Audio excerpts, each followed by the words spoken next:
ये कहानी है दो दोस्तों की जो कि एक छोटे से गांव में रहते थे। एक बार वो दोनों किसी काम से शहर गए और वापस अपने गांव लौट रहे थे। उनके गांव तक पहुंचने के लिए उनको एक घने जंगल से होकर के गुजरना था। और जब वो उस जंगल से गुजर रहे थे तो एक दोस्त को प्यास लगी और वो पानी ढूंढने के लिए रास्ता भटक गए। थोड़ी ही देर बाद शाम हो गई और रात होने ही वाली थी। तो उन दोनों की नजर एक गुफा पे पड़ी जो कि पेड़ों से घिरी हुई थी चारों तरफ से। तो उन्होंने सोचा कि यही जगह ठीक है रात बिताने के लिए। तो दोनों ने कुछ लकड़ियां इकट्ठी करी, उस गुफा के अंदर गए और आग जला करके वहां पे बैठ गए। रात का वक्त था, गुफा के अंदर आग जल रही थी, बाहर बिल्कुल अंधेरा था और कुछ जानवरों की आवाजें आ रही थी। तो उन दोनों में से जो एक दोस्त था वो अंदर ही अंदर डरने लगा, क्योंकि उसने भूत प्रेतों की बहुत कहानियां सुनी थी कि रात के वक्त जंगल में कुछ भयानक आत्माएं भटकती हैं और अगर उनको कोई ऐसा भटका हुआ आदमी मिल जाए तो उसको नहीं छोड़ती। तो जब उसने भूत प्रेतों की बात अपने दोस्त से करी तो उसके दोस्त ने हंसते हुए उससे पूछा, क्या कभी तूने किसी भूत को देखा है? तो उसने कहा, नहीं मैंने तो नहीं देखा, लेकिन मेरे कुछ जान पहचान के लोग हैं जिन्होंने देखा है।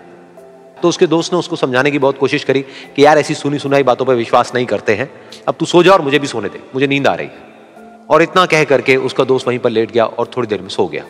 लेकिन वो जो अंदर से डरा हुआ था वो लेट तो गया, लेकिन उसको नींद नहीं आ रही थी। उसको लग रहा था कि शायद यहां पर कहीं कोई है जो छुप करके कहीं से उसको देख रहा है।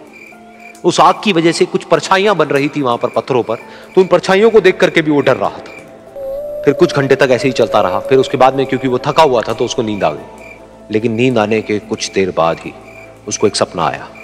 सपने में उसको एक बहुत ही भयानक परछाई उसकी तरफ बढ़ती हुई नजर आई। अब जैसे जैसे वो अंदर से डरता चला जा रहा था, वो परछाई उसके और पास आती चली जा रही थी और बड़ी होती चली जा रही थी। और उस परछाई में एक हाथ उसको नजर आया जिसके बड़े बड़े नाखून थे, और वो हाथ उसकी तरफ बढ़ता चला गया और उसके गले तक पहुंचने ही वाला था कि तभी वो डर करके एकदम से उठा। फिर उसने अपने दोस्त की तरफ देखा जो कि सो रहा था, उसको पकड़ करके जोर से उठाया।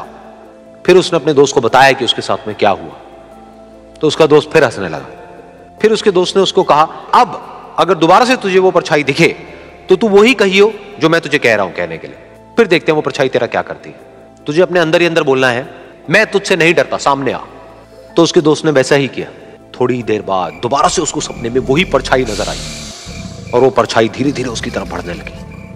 लेकिन इस बार वो उस परछाई से डरा नहीं, बल्कि अपनी पूरी हिम्मत जुटा करके उसने वही कहा, मैं तुझसे नहीं डरता, सामने आ। मैं तुझसे नहीं डरता, सामने आ। मैं तुझसे नहीं डरता, सामने आ। जैसे जैसे वो ये बोलने लगा वो परछाई छोटी होने लगी और उससे दूर होने लगी। वो बोलता रहा, वो परछाई छोटी होती रही और धीरे धीरे वो परछाई दिखनी बंद हो गई। बिल्कुल ऐसा ही हमारी जिंदगी में भी होता है। हमारे अंदर जितने भी डर हैं, उससे हम जितना डरते हैं हम उतना ही छोटे होते चले जाते हैं और वो डर उतने ही बड़े होते चले जाते हैं। लेकिन अगर हम अपने अंदर के डरों से नहीं डरते हैं और उसका सामना करते हैं तो दुनिया का ऐसा कोई भी डर नहीं है जो कि हमें डरा पाए।